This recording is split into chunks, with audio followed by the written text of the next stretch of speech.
Milan Kundera. La insoportable levedad del ser. Primera parte. La levedad y el peso. 1. La idea del eterno retorno es misteriosa, y con ella Nietzsche dejó perplejos a los demás filósofos. Pensar que alguna vez haya de repetirse todo tal como lo hemos vivido ya, y que incluso esa repetición haya de repetirse hasta el infinito. ¿Qué quiere decir ese mito demencial? El mito del eterno retorno viene a decir, per negationem, que una vida que desaparece de una vez para siempre, que no retorna, que es como una sombra, carece de peso, está muerta de antemano y, si ha sido horrorosa, bella, elevada, ese horror, esa elevación o esa belleza nada significan. No es necesario que los tengamos en cuenta.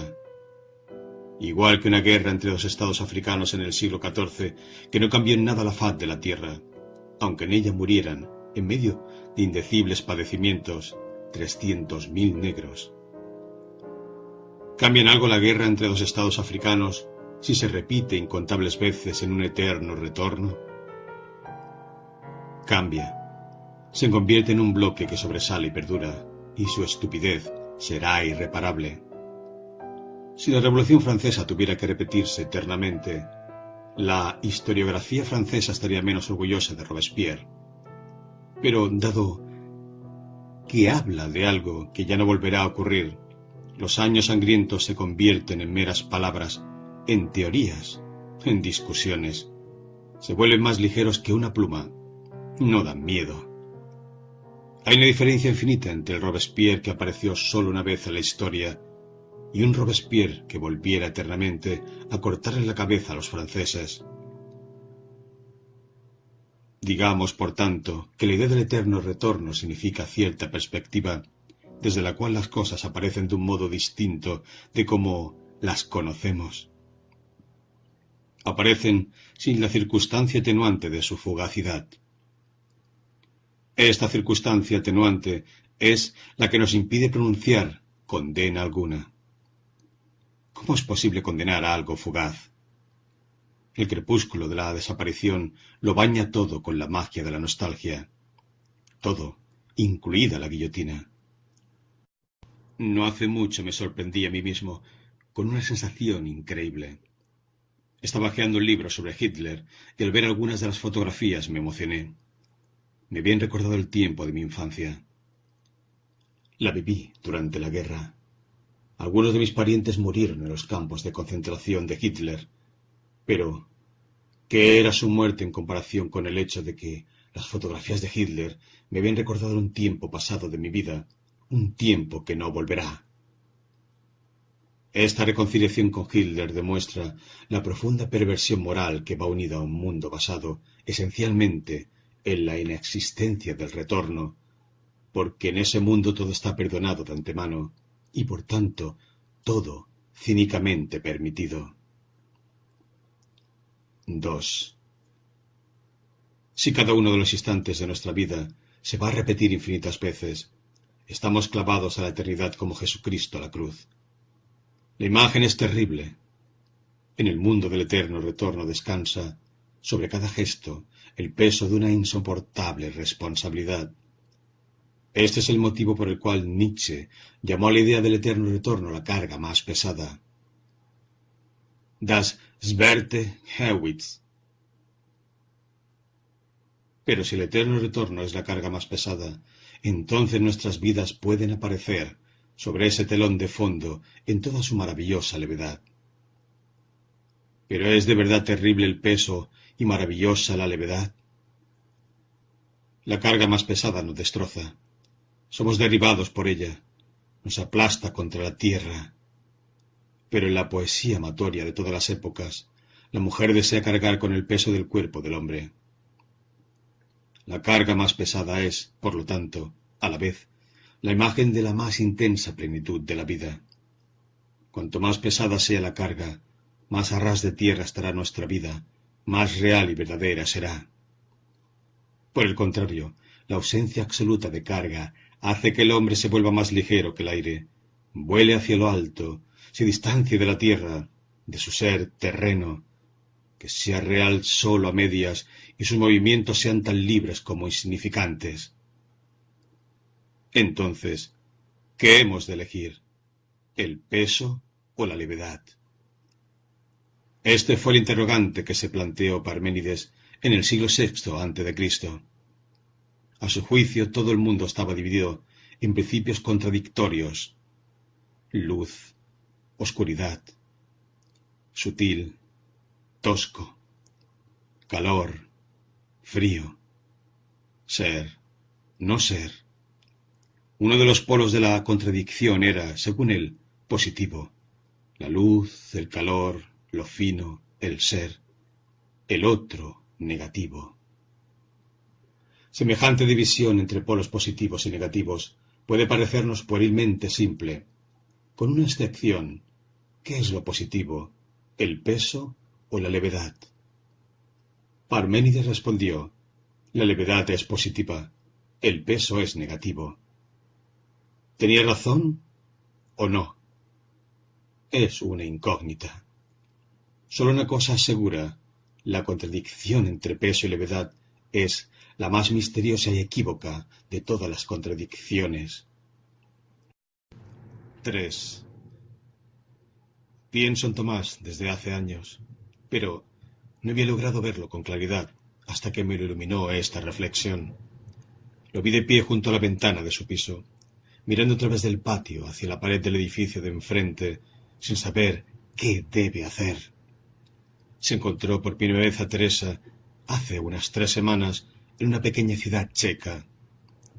Pasaron juntos apenas 1 hora. Lo acompañó a la estación y esperó junto a él hasta que tomó el tren. 10 días más tarde vino a verle a Praga. Hicieron el amor ese mismo día. Por la noche le dio fiebre y se quedó toda la semana con gripe en su casa. Sintió entonces un inexplicable amor por una chica casi desconocida. Le pareció un niño al que alguien hubiera colocado en un cesto, untado con pez, y lo hubiera mandado río abajo para que Tomás lo recogiese a la orilla de su cama. Teresa se quedó en su casa 1 semana, hasta que sanó, y luego regresó a su ciudad, a unos 200 kilómetros de Praga. Y entonces llegó ese momento del que he hablado y que me parece la llave para entrar en la vida de Tomás. Está junto a la ventana. Mira a través del patio hacia la pared del edificio de enfrente y piensa: ¿debe invitarla a venir a vivir a Praga? Le daba miedo semejante responsabilidad. Si le invitase ahora, vendría junto a él a ofrecerle toda su vida. O ya no debe dar señales de vida. Eso significaría que Teresa seguiría siendo camarera en un restaurante de una ciudad perdida y que él ya no la vería nunca más. ¿Quería que ella viniera a verle o no quería? Miraba a través del patio hacia la pared de enfrente y buscaba una respuesta. Se acordaba una y otra vez de cuando estaba acostada en su cama. No le recordaba a nadie de su vida anterior. No era ni un amante ni una esposa. Era un niño al que había sacado de un cesto untado de pez y había colocado en la orilla de su cama. Ella se durmió. Él se arrodilló a su lado. Su respiración afiebrada se aceleró y se oyó un débil gemido. Apretó su cara contra la de ella y le susurró mientras dormía palabras tranquilizadoras. Al cabo de un rato sintió que su respiración se serenaba y que la cara de ella ascendía instintivamente hacia la suya. Sintió en su boca el suave olor de la fiebre y lo aspiró como si quisiera llenarse de las intimidades de su cuerpo. Y en ese momento se imaginó que ya llevaba muchos años en su casa y que se estaba muriendo. De pronto tuvo la clara sensación de que no podría sobrevivir a la muerte de ella. Se acostaría a su lado y querría morir con ella. Conmovido por esa imagen, hundió en ese momento la cara en la almohada junto a la cabeza de ella y permaneció así durante mucho tiempo. Ahora estaba junto a la ventana e invocaba ese momento. ¿Qué podía ser sino el amor que había llegado de ese modo para que él lo reconociese? Pero, ¿era amor? La sensación de que quería morir junto a ella era evidentemente desproporcionada. Era la segunda vez que la veía en la vida. ¿No se trataba más bien de la histeria de un hombre que lo más profundo de su alma ha tomado conciencia de su incapacidad de amar y que por eso mismo empieza a fingir amor ante sí mismo? Y su subconsciente era tan cobarde que había elegido para esa comedia precisamente a la pobre camarera de una ciudad perdida que no tenía prácticamente la menor posibilidad de entrar a formar parte de su vida. Miraba a través del patio la sucia pared y se daba cuenta de que no sabía si se trataba de histeria o de amor. Y le dio pena que, en una situación como aquella, en la que un hombre de verdad sería capaz de tomar inmediatamente una decisión, él dudase, privando así de su significado al momento más hermoso que había vivido jamás. Estaba arrodillado junto a su cama y pensaba que no podría sobrevivir a su muerte. Se enfadó consigo mismo, pero luego se le ocurrió que en realidad era bastante natural que no supiera qué quería. El hombre nunca puede saber qué debe querer, porque vive solo una vida y no tiene modo de compararla con sus vidas precedentes ni de enmendarla en sus vidas posteriores. Es mejor estar con Teresa o quedarse solo. No existe posibilidad alguna de comprobar cuál de las decisiones es la mejor, porque no existe comparación alguna. El hombre lo vive todo a la primera y sin preparación, como si un actor representase su obra sin ningún tipo de ensayo. Pero, ¿qué valor puede tener la vida si el primer ensayo para vivir es ya la vida misma? Por eso la vida parece un boceto. Pero ni siquiera boceto es la palabra precisa, porque un boceto es siempre un borrador de algo, la preparación para un cuadro, mientras que el boceto que es nuestra vida es un boceto para nada, un borrador sin cuadro. Einmal ist kein Mal, repite Tomás para sí, el proverbio alemán. Lo que solo ocurre una vez es como si no ocurriera nunca. Si el hombre solo puede vivir una vida, es como si no viviera en absoluto. 4. Pero luego, un día, en un descanso, entre dos operaciones, la enfermera le avisó que le llamaban al teléfono. En el auricular oyó la voz de Teresa. Le llamaba desde la estación. Se alegró. Era una lástima que para esa misma noche ya hubiera quedado en ir a visitar a unos amigos, de modo que le invitó a venir a su casa al día siguiente. En cuanto colgó, se arrepintió de no haberle dicho que viniera enseguida. Si aún tenía tiempo de aplazar la visita. Se puso a pensar en qué podría hacer Teresa en Praga, teniendo que esperar nada menos que 36 horas hasta verlo, y le dieron ganas de coger el coche e ir a buscarla por las calles de la ciudad. Llegó al día siguiente al anochecer. Llevaba un bolso colgado del hombro, con una correa larga, y le pareció más elegante que la otra vez. Tenía en la mano un libro grueso. Era Ana Karenina de Tolstoy. Su comportamiento era alegre, incluso un tanto ruidoso, y trataba de que pareciera que había ido a verle por casualidad, gracias a una feliz coincidencia. Estaba en Praga por motivos de trabajo, quizá. Sus explicaciones eran muy confusas para ver si encontraba un trabajo. Estaban acostados, más tarde, desnudos y fatigados, los dos juntos en la cama. Era ya de noche. Él le preguntó dónde se alojaba para llevarla en coche. Le respondió tímidamente que todavía no había buscado hotel y que la maleta la tenía en la consigna de la estación. Ayer mismo había tenido miedo de que, si la invitaba a visitarle en Praga, viniera a ofrecerle toda su vida. Cuando ahora le dijo que tenía la maleta en la consigna, se dio cuenta de inmediato de que en esa maleta estaba toda la vida de ella y de que la había dejado momentáneamente en la estación antes de ofrecérsela. Cogió el coche que estaba aparcado delante del edificio, fue hasta la estación, recogió la maleta Era grande y enormemente pesada, y regresó a casa con la maleta y con ella. ¿Cómo es posible que se decidiera con tanta rapidez cuando había estado casi 14 días dudando y sin ser capaz de enviarle ni siquiera una postal con un saludo? Él mismo estaba sorprendido. Estaba actuando en contra de sus principios. Hace 10 años se divorció de su primera mujer, vivió el divorcio con el ánimo festivo con que otros celebran su boda. Se daba cuenta de que no había nacido para convivir con una mujer y de que sólo podía encontrarse plenamente a sí mismo viviendo como un solterón.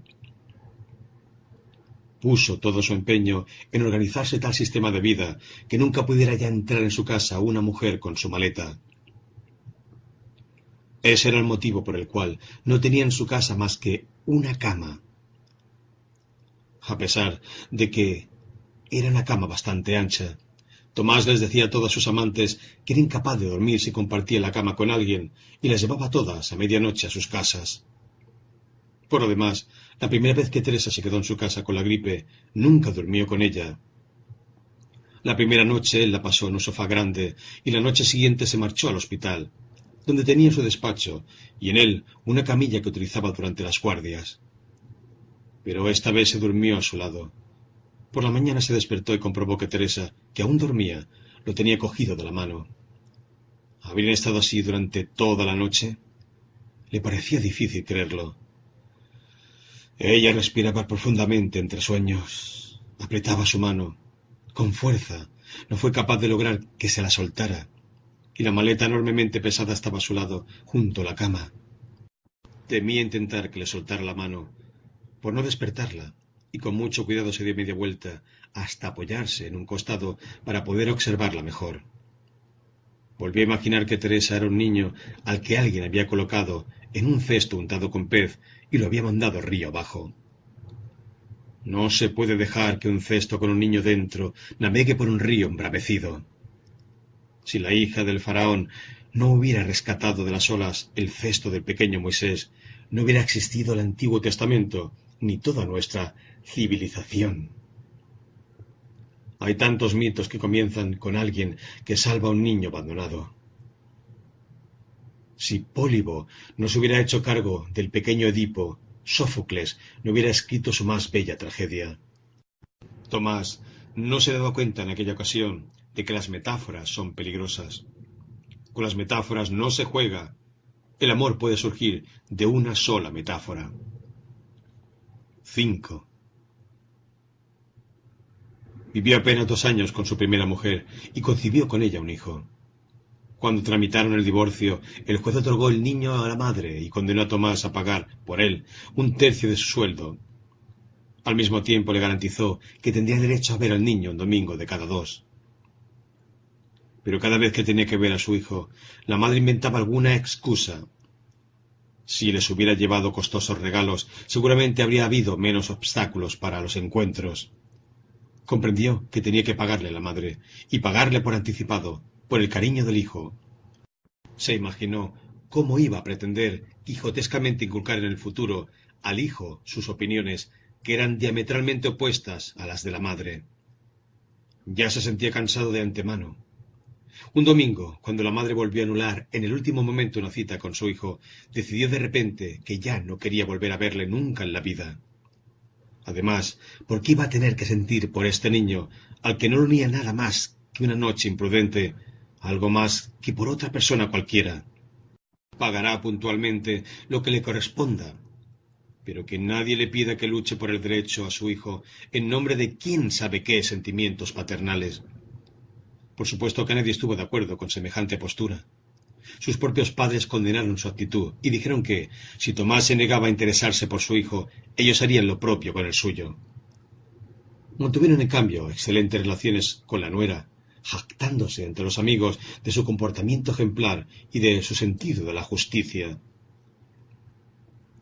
De ese modo consiguió librarse en poco tiempo de su mujer, su hijo, su madre y su padre.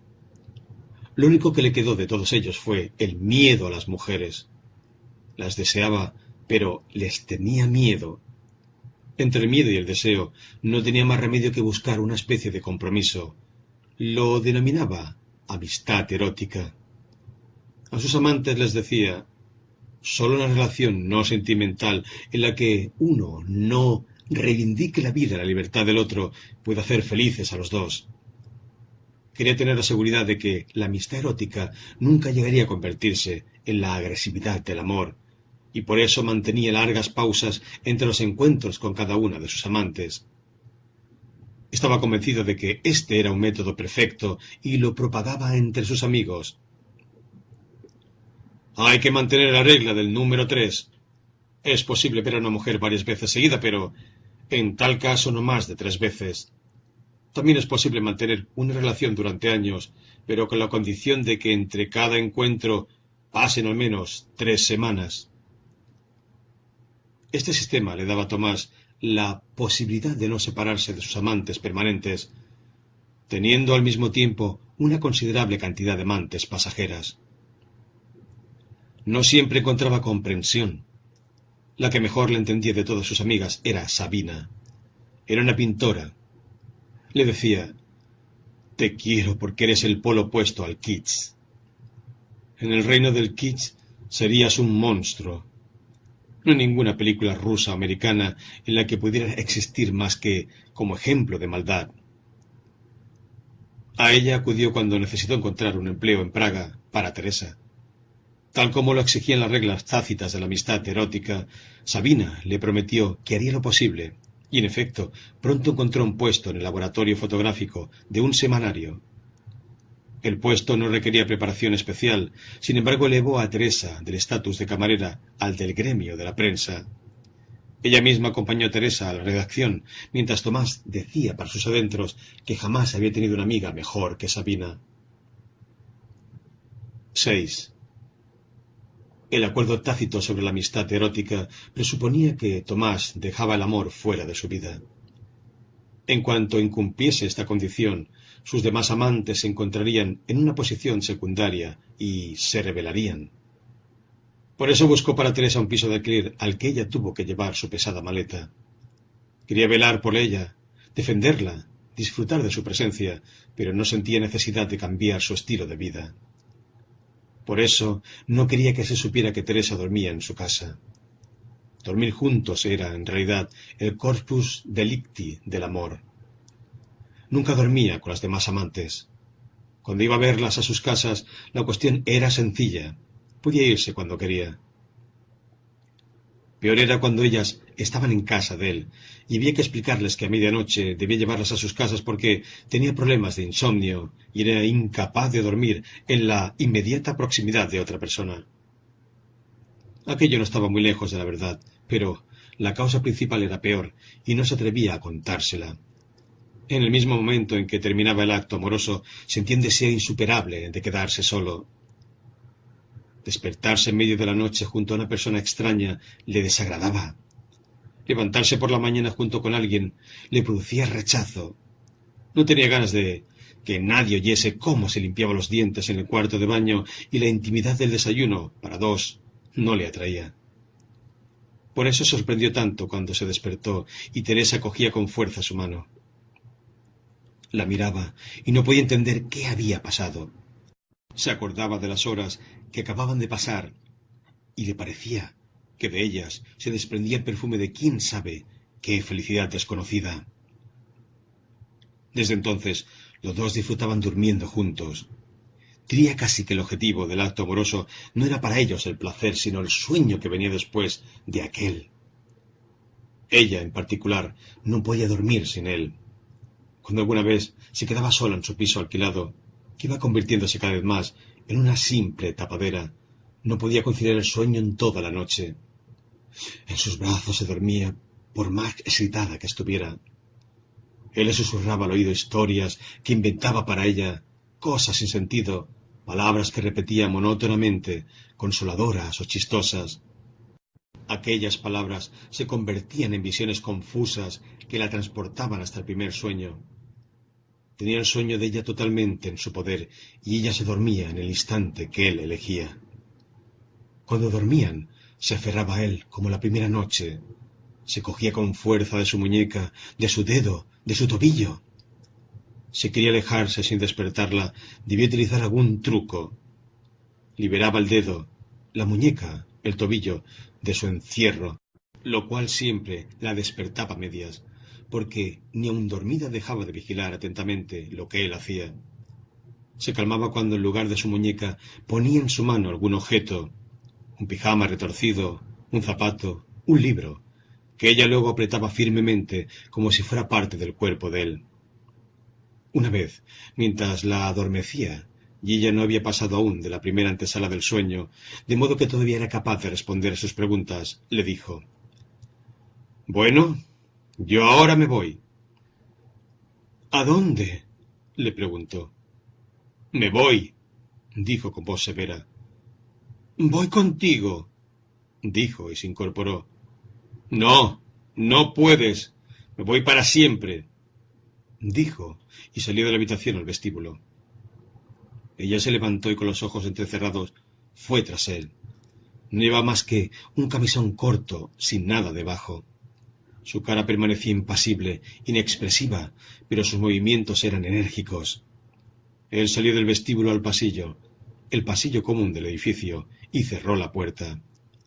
Ella la abrió bruscamente y fue tras él, convencida en su sueño de que quería irse para siempre y de que debía detenerlo.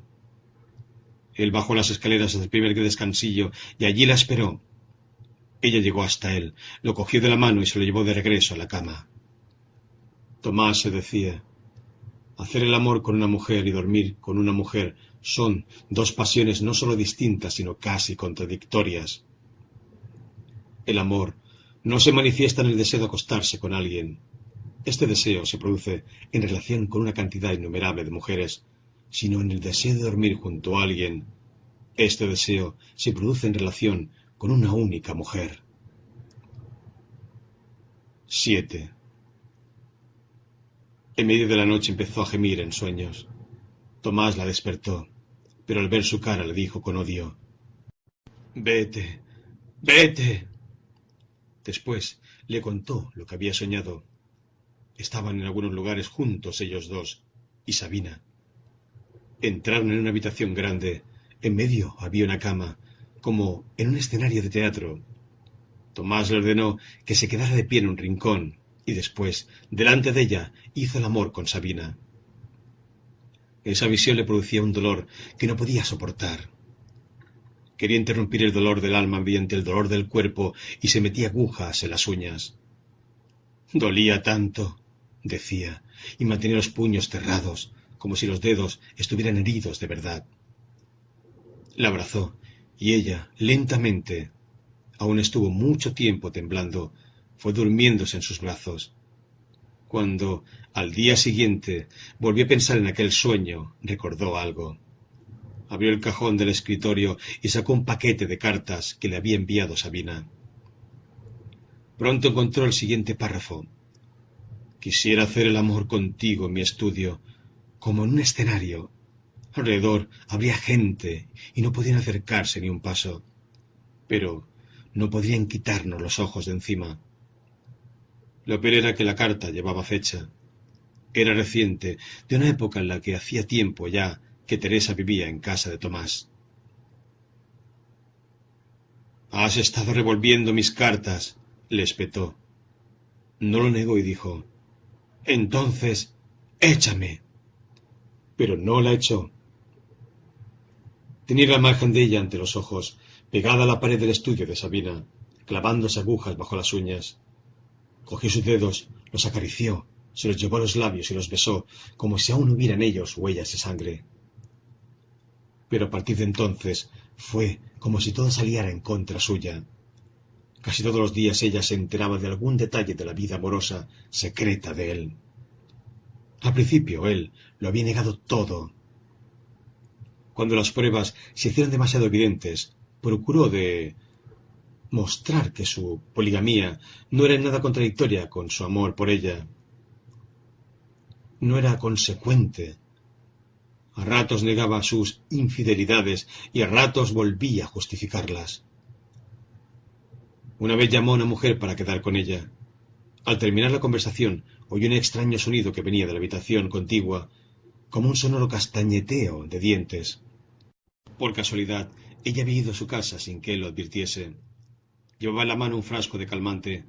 Se lo estaba bebiendo, y el temblor de la mano hacía que el cristal le golpeara los dientes. Se lanzó hacia ella como si la salvara de un naufragio. El frasco con la valeriana cayó al suelo y estropeó la alfombra. Ella se resistió, quería soltarse, y él tuvo que mantenerla abrazada durante un cuarto de hora, como con una camisa de fuerza antes de conseguir calmarla.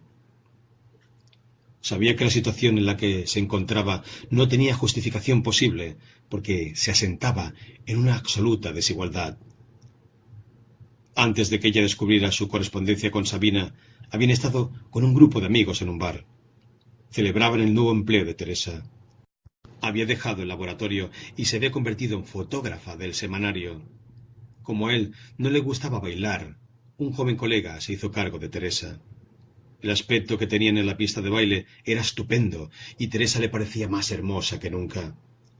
Advertía asombrado con qué precisión y obediencia Teresa se adelantaba en una fracción de segundo a la voluntad de su compañero.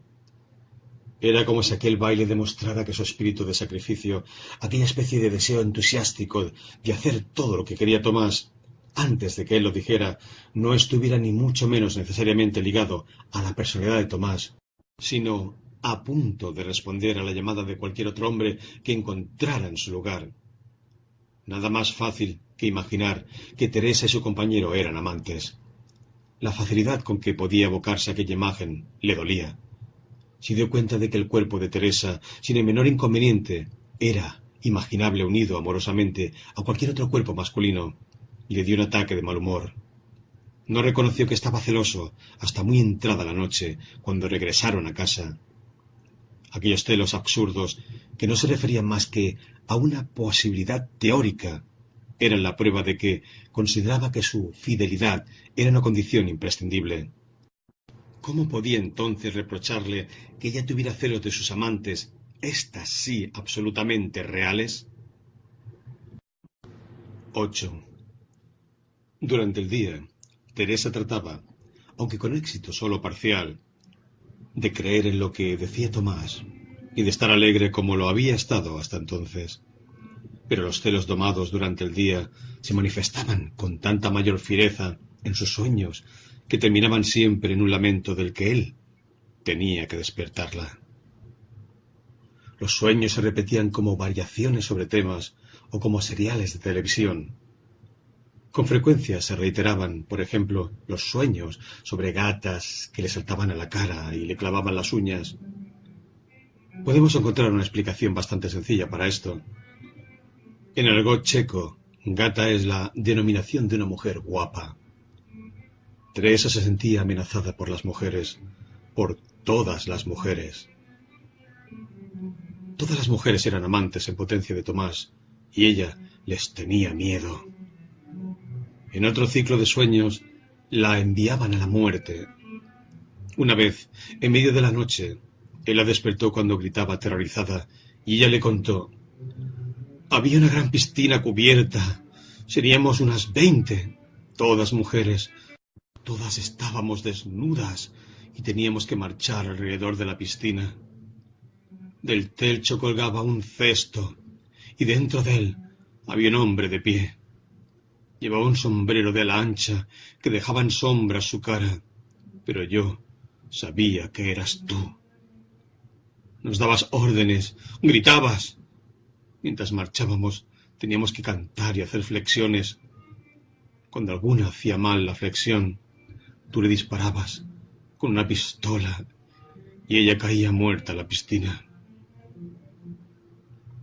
Y en ese momento todas empezaban a reírse y a cantar en voz aún más alta. Tú no nos quitabas los ojos de encima, y cuando alguna volvía a hacer algo mal, le disparabas. La piscina estaba llena de cadáveres que flotaban justo debajo de la superficie del agua, y yo me daba cuenta de que ya no tenía fuerza para hacer la siguiente flexión y de que me ibas a matar. El tercer ciclo de sueños se refería a ella, ya muerta. Yacía en un coche fúnebre grande, como un camión de mudanzas. A su lado no había más que mujeres muertas. Había tantas que las puertas tenían que quedar abiertas y las piernas de algunas sobresalían. Teresa gritaba: «Si yo no estoy muerta, si lo siento todo». «Nosotras también lo sentimos todo», reían los cadáveres. Reían exactamente con la misma risa que aquellas mujeres vivas que alguna vez le habían dicho con satisfacción que era del todo normal que ella tuviera un día los dientes estropeados, los ovarios enfermos y arrugas en la cara, porque ellas también tenían los dientes estropeados, los ovarios enfermos y arrugas en la cara. Con la misma risa ahora le explicaban que estaba muerta y que así es como tenía que ser. De pronto sintió ganas de hacer pis. Gritó: «Pero si tengo ganas de hacer pis, eso prueba que no estoy muerta». Y ellas volvieron a reírse. «Es normal que tengas ganas de hacer pis. Todas esas sensaciones permanecerán durante mucho tiempo. Es como cuando a alguien le amputan una mano y sigue sintiéndola mucho después. Nosotras ya no tenemos orina y sin embargo siempre tenemos ganas de hacer pis». Teresa se abrazó en la cama a Tomás y todas me tuteaban, como si me conocieran de toda la vida, como si fueran amigas mías, y yo sentía pánico de tener que quedarme con ellas para siempre. 9. Todos los idiomas derivados del latín forman la palabra compasión, con el prefijo com y la palabra pas-sio, que significaba originalmente padecimiento.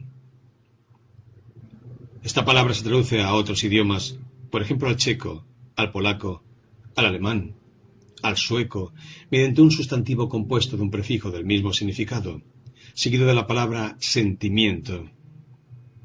En checo, soucit; en polaco, uspolczuci; en alemán, Mitgefühl; en sueco, niet känsla.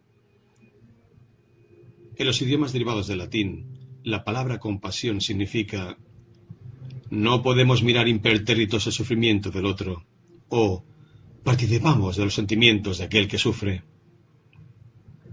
En otra palabra, en la francesa pitié, en la inglesa pity, en la italiana pietà, etc., que tiene aproximadamente el mismo significado, se nota incluso cierta indulgencia hacia aquel que sufre. Avoir de la pitié pour une femme significa que nuestra situación es mejor que la de la mujer, que nos inclinamos hacia ella, que nos rebajamos. Es el motivo por el cual la palabra compasión o piedad produce desconfianza. Parece que se refiere a un sentimiento malo, secundario, que no tiene mucho en común con el amor. Querer a alguien por compasión significa no quererlo de verdad. En los idiomas que no forman la palabra compasión, a partir de la raíz del padecimiento, pasio, sino del sustantivo sentimiento, estas palabras se utilizan aproximadamente en el mismo sentido. Sin embargo, es imposible afirmar que se refieren a un sentimiento secundario, malo. El secreto poder de su etimología ilumina la palabra con otra luz y le da un significado más amplio. Tener compasión significa saber vivir con otro su desgracia, pero también sentir con él cualquier otro sentimiento: alegría, angustia, felicidad, dolor. Esta compasión, en el sentido de uspolczuci, Mitgefühl, Manskansal, significa también la máxima capacidad de imaginación sensible, el arte de la telepatía sensible. Es, en la jerarquía de los sentimientos, el sentimiento más elevado. Cuando Teresa soñó que se clavaba agujas entre las uñas, reveló así que había espiado los cajones de Tomás. Si se lo hubiera hecho a alguna otra mujer, no hubiera vuelto a hablar con ella en la vida. Teresa lo sabía y por eso le dijo: «Entonces, échame». Pero no solo no la echó, sino que le cogió de la mano y le besó las yemas de los dedos porque en ese momento él mismo sentía el dolor debajo de las uñas de ella, como si los nervios de sus dedos condujeran directamente a la corteza cerebral de él. Un hombre que no goce del diabólico regalo denominado compasión no puede hacer otra cosa que condenar lo que hizo Teresa, porque la vida privada del otro es sagrada y los cajones que contienen su correspondencia íntima no se abren. Pero como la compasión se había convertido en el sino o la maldición de Tomás, le pareció que había sido él mismo quien había estado arrodillado ante el cajón abierto del escritorio, sin poder separar los ojos de las frases que había escrito Sabina. Comprendía a Teresa, y no solo era incapaz de enfadarse con ella, sino que la quería aún más. 10. Los gestos de Teresa se volvían cada vez más bruscos y alterados. Habían pasado 2 años desde que descubrió sus infidelidades, y la situación era cada vez peor. No tenía salida. ¿Es que realmente no podía abandonar sus amistades eróticas? No podía. Eso le hubiera destrozado. No tenía fuerzas suficientes para dominar su apetito por las demás mujeres. Además, le parecía innecesario. Nadie sabía mejor que él que sus aventuras no amenazaban para nada a Teresa. ¿Por qué iba a prescindir de ellas? Le parecía igualmente absurdo que pretender renunciar a ir al fútbol. Pero podía aún hablarse de satisfacción. En el mismo momento en que salía a ver a alguna de sus amantes, notaba una sensación de rechazo hacia ella y se prometía que era la última vez que sería verla. Tenía ante sí la imagen de Teresa y para no pensar en ella necesitaba emborracharse rápidamente. Desde que conocía a Teresa era incapaz de hacer el amor con otras mujeres sin alcohol. Pero precisamente el aliento que sabía alcohol era la huella que le permitía a Teresa comprobar con mayor facilidad sus infidelidades. Había caído en la trampa. En cuanto iba tras ellas, desaparecían sus apetencias, pero bastaba un día sin ellas para que marcara algún número de teléfono y fijara un encuentro. Con Sabina se sentía un poco mejor, porque sabía que era discreta y que no había peligro de que lo pusiera en evidencia. Su estudio le daba la bienvenida como un recuerdo de su vida pasada, la idílica vida de un hombre soltero. ¿Quién sabe si él mismo se daba cuenta de cuánto había cambiado? Tenía miedo de llegar tarde a casa porque allí le esperaba Teresa. En cierta ocasión, Sabina advirtió que Tomás observaba el reloj mientras hacían el amor y trataba de acelerar su culminación. Ella se dedicó entonces a pasearse lentamente por el estudio y se detuvo ante un cuadro que estaba sin terminar en caballete, mirando de reojo a Tomás, que se vestía apresuradamente. Ya estaba vestido, solo tenía un pie descalzo. Echó una mirada a su alrededor y se puso a gatas, buscando algo debajo de la cama. Ella le dijo: «Cuando te miro, tengo la sensación de que te estás convirtiendo en el eterno tema de mis cuadros.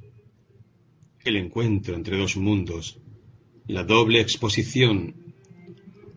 Tras la silueta de Tomás el libertino, reluce la increíble figura del enamorado romántico. O al revés, a través de la figura del Tristán, que no piensa más que en su Teresa, se vislumbra el hermoso mundo traicionado por el libertino». Tomás se puso de pie. Oía las palabras de Sabina sin prestarles atención. «¿Qué estás buscando?», le preguntó. «Un calcetín».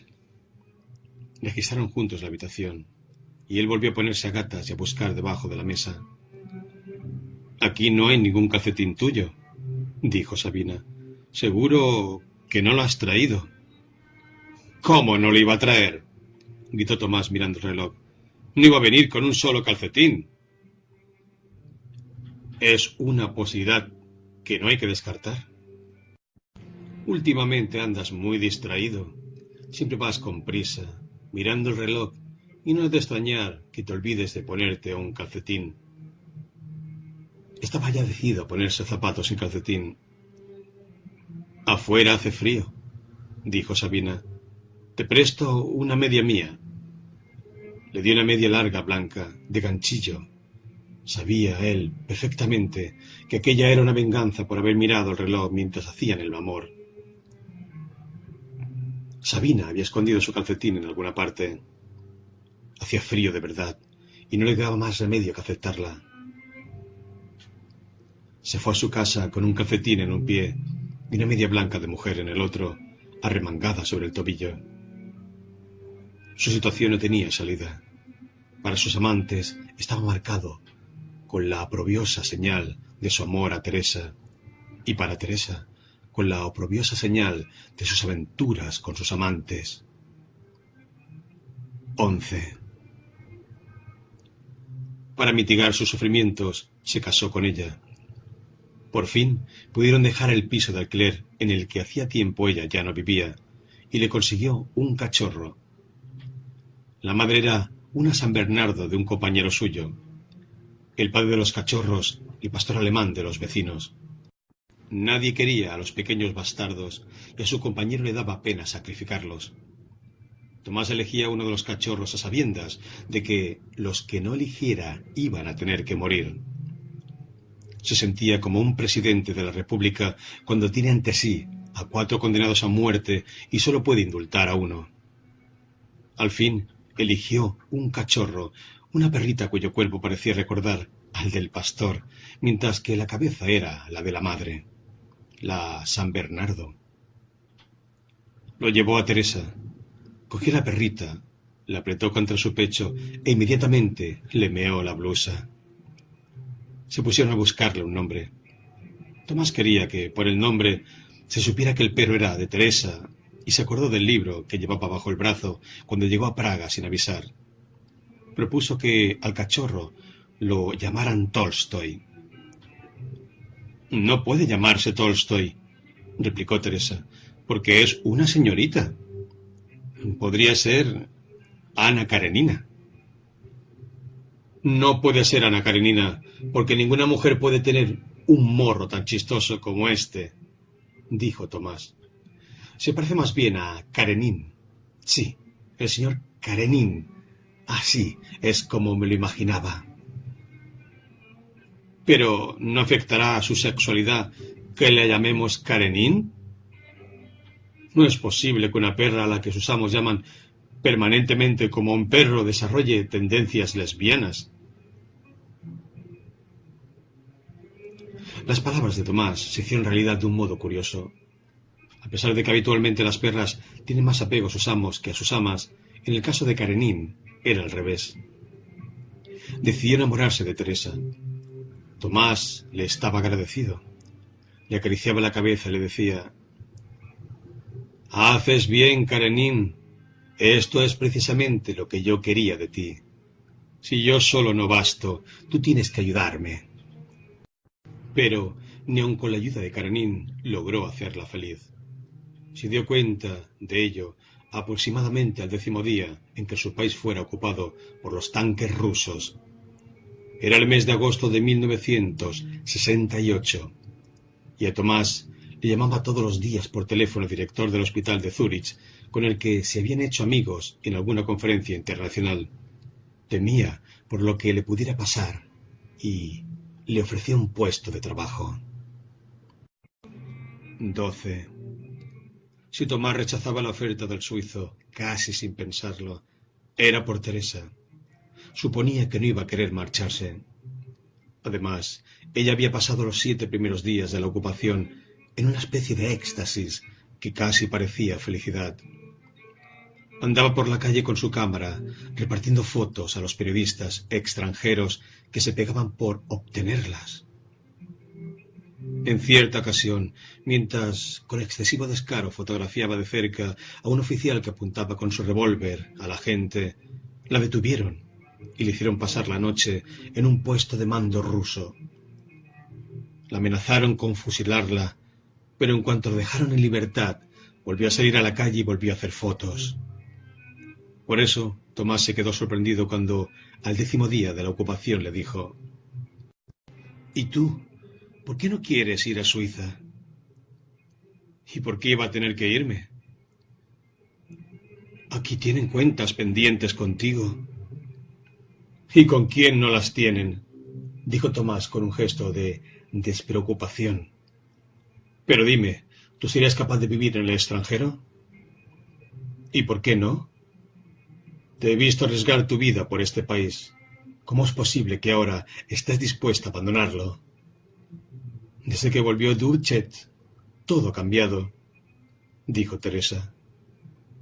Era verdad. La euforia general solo duró los 7 primeros días de la ocupación. Las autoridades del país habían sido capturadas por el ejército ruso como si fueran criminales. Nadie sabía dónde estaban, todos temblaban por su vida, y el odio de los rusos embriagaba con alcohol a la gente. Era una fiesta ebria de odio. Las ciudades checas estaban adornadas con miles de carteles pintados a mano, con textos irónicos, epigramas, poemas, caricaturas de Brezhnev y su ejército, del que todos se rían como de una banda de analfabetos. Pero no hay fiesta que dure eternamente. Mientras tanto, los rusos obligaron a los representantes del Estado, detenidos, a firmar en Moscú una especie de compromiso. Dubček regresó con ellos a Praga y después leyó en la radio su discurso. Tras 6 días de cárcel estaba tan destrozado que no podía hablar. Se atragantaba, se quedaba sin aliento, de modo que entre frase y frase había pausas interminables que duraban casi medio minuto. El compromiso alcanzado salvó al país de lo peor, de los fusilamientos y de las deportaciones en masa a Siberia que espantaban a todos. Pero una cosa ya estaba clara. Bohemia iba a tener que inclinarse ante el conquistador. Iba a tener que atragantarse ya para siempre, que tartamudear, que quedarse sin aliento como Alexander Dubček. Se había acabado la fiesta. Habían llegado los días hábiles de la humillación. Todo esto se lo decía Teresa a Tomás, y él sabía que era verdad, pero que, por debajo de esa verdad, había otro motivo más, aún más esencial, para que Teresa quisiera irse de Praga. No era feliz con la vida que había llevado hasta entonces. Los días más hermosos de su vida los había vivido fotografiando en las calles a los soldados rusos y exponiéndose al peligro. Fueron los únicos días en los que el serial televisivo de sus sueños se interrumpió y sus noches fueron felices. Los rusos le trajeron en sus tanques el equilibrio interior. Ahora, terminada ya la fiesta, vuelve a tener miedo de sus noches y querría huir de ellas. Sabe ya que hay situaciones en las que es capaz de sentirse fuerte y satisfecha y por eso desea ir a recorrer el mundo con la esperanza de volver a encontrar situaciones similares. ¿Y no te importa, le preguntó Tomás, que Sabina también haya emigrado a Suiza? Ginebra no es Zúrich, dijo Teresa. Seguro que allí me molestará menos de lo que me molestaba en Praga. La persona que desea abandonar el lugar en donde vive no es feliz. Por eso Tomás aceptó el deseo de emigrar de Teresa, como el culpable acepta la condena. Se sometió a ella y un buen día se encontró con Teresa y Karenin en la mayor ciudad de Suiza. 13. Compró una cama para el piso vacío. Aún no tenían dinero para los demás muebles y se puso a trabajar con la furia de una persona que empieza una nueva vida después de los 40. Llamó varias veces a Sabina en Ginebra.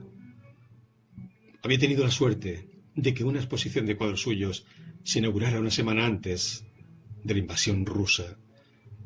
De modo que los suizos amantes de la pintura se dejaron llevar por la ola de simpatía hacia el pequeño país y compraron todos sus cuadros.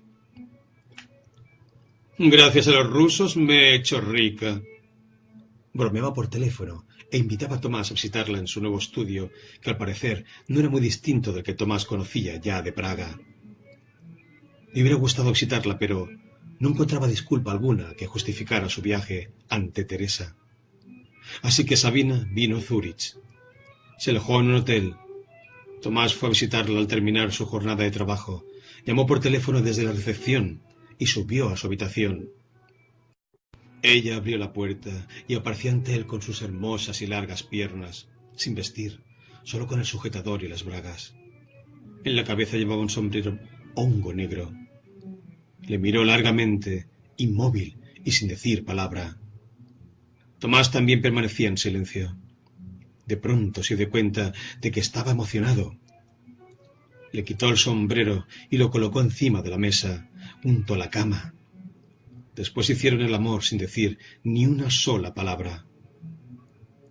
Cuando salió del hotel, hacia su casa de Zúrich, en la que ya desde hacía tiempo había una mesa, sillas, sillones, alfombra, se dijo, feliz, que llevaba consigo su modo de vida igual que un caracol su casa. Teresa y Sabina representaban los dos polos de su vida, dos polos lejanos, irreconciliables y, sin embargo, ambos hermosos. Solo que, precisamente, porque él llevaba consigo su modo de vida a todas partes, como parte de su cuerpo, Teresa seguía teniendo los mismos sueños. Llevaban ya en Zúrich 6 o 7 meses cuando llegó una noche tarde a casa y encontró encima de la mesa una carta. Ella le comunicaba que había regresado a Praga. Regresaba porque no tenía fuerzas para vivir en el extranjero. Sabía que debía haberle servido de apoyo a Tomás, pero sabía también que no era capaz de hacerlo. Había pensado ingenuamente que en el extranjero cambiaría. Había creído que después de lo que había vivido durante los días de la ocupación ya no volvería a ser puntillosa, que se volvería mayor, sagaz, fuerte, pero se había sobreestimado. Es para él una carga y no quiere serlo. Quiere sacar las conclusiones pertinentes antes de que sea demasiado tarde y le pide disculpas por haberse llevado a Karenin. Tomó un somnífero fuerte y a pesar de eso no se durmió hasta la madrugada. Por suerte era sábado y podía quedarse en casa. Analizaba la situación por 50ª vez. Las fronteras entre su país y el resto del mundo ya no están abiertas como cuando emprendieron el viaje. Ya no hay telegrama ni teléfono alguno que sea capaz de devolverle a Teresa. Las autoridades no la dejarán salir. Su partida es increíblemente definitiva. 14. La conciencia de que era absolutamente importante le hizo el efecto de un mazazo, pero al mismo tiempo lo tranquilizó. Nadie le obligaba a tomar ninguna decisión. No tiene que mirar a la pared del edificio de enfrente y preguntarse si quiere o no vivir con ella. Teresa lo ha decidido todo por su cuenta. Fue al restaurante a almorzar. Estaba triste, pero durante la comida pareció como si la desesperación inicial se hubiera fatigado, como si hubiera perdido fuerza y no hubiera quedado de ella más que melancolía. Miraba hacia atrás, hacia los años que había vivido con ella, y le parecía que su historia común no podía haberse cerrado mejor de lo que se había cerrado. Si aquella historia la hubiera inventado otra persona, no hubiera podido terminarla de otro modo. Teresa llegó un día a su lado, sin que él la hubiera invitado. Otro día, del mismo modo, se fue. Llegó con una pesada maleta se fue. Pagó, salió del restaurante y se puso a pasear por las calles, lleno de la melancolía que se hacía cada vez más hermosa. Había pasado 7 años de su vida con Teresa y ahora comprobaba que aquellos años eran más hermosos en el recuerdo que cuando los había vivido. El amor que había entre él y Teresa era bello, pero también fatigoso.